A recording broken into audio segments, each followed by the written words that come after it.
The country has gone sick.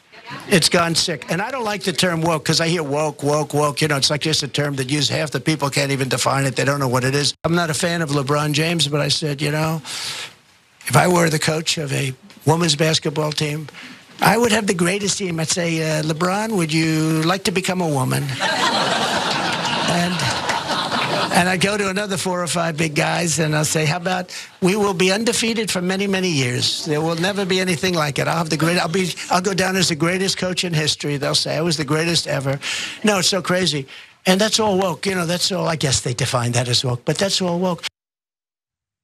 That's Donald Trump at one of his many appearances in Iowa that he's been going to recently, demonstrating that his prior claims, I mean, they were laughable, that he was going to be the most pro-LGBTQ community president ever. He said that back during the 2016 campaign. He's going to be a different sort of Republican.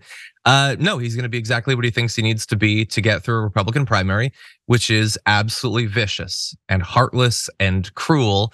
And in doing so, he also, I think, humorously slams all the right wingers who just use the word woke for anything they're opposed to. By the way, he's one of those people. He went on later that day to use woke in the same exact ill-defined, vague, convenient way that he's attacking other conservatives for.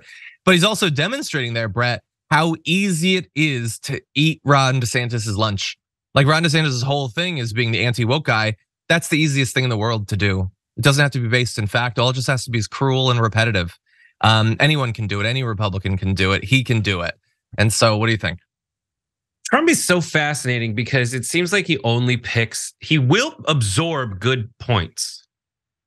And he absorbs the good point that a lot of people on the right can't define woke, and that there's a lot of viral videos that came through his Facebook feed where they asked, tell me what woke is. And he knows that people can't define it. But what one of Trump's specific talents is to sound like he's incorporating the lesson into his stance, but he's not really. He's just kind of acknowledging it and vaguely using that good point to disparage someone who threatens him, in this case DeSantis, as you point out, but he still sticks by it. Later, he's in that same response, he says woke like 3 times.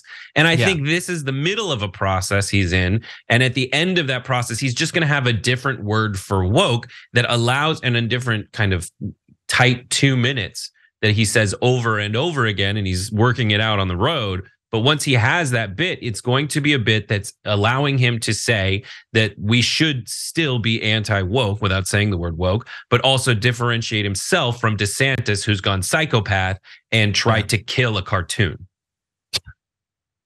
He is continuing his feud with a cartoon mouse, 100%. And we all know the only thing that kills a cartoon is dip from Who Framed Roger Rabbit. It's the dip. You need to use the dip. Good movie, holds up well.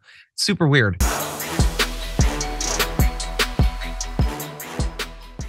Check out the Damage Report podcast each day, wherever you get your podcasts, whether Pocket Casts or Stitcher or iTunes. You can join me as I give you the news and stories you want, with a range of co-hosts and interview guests jumping in on the fun each day.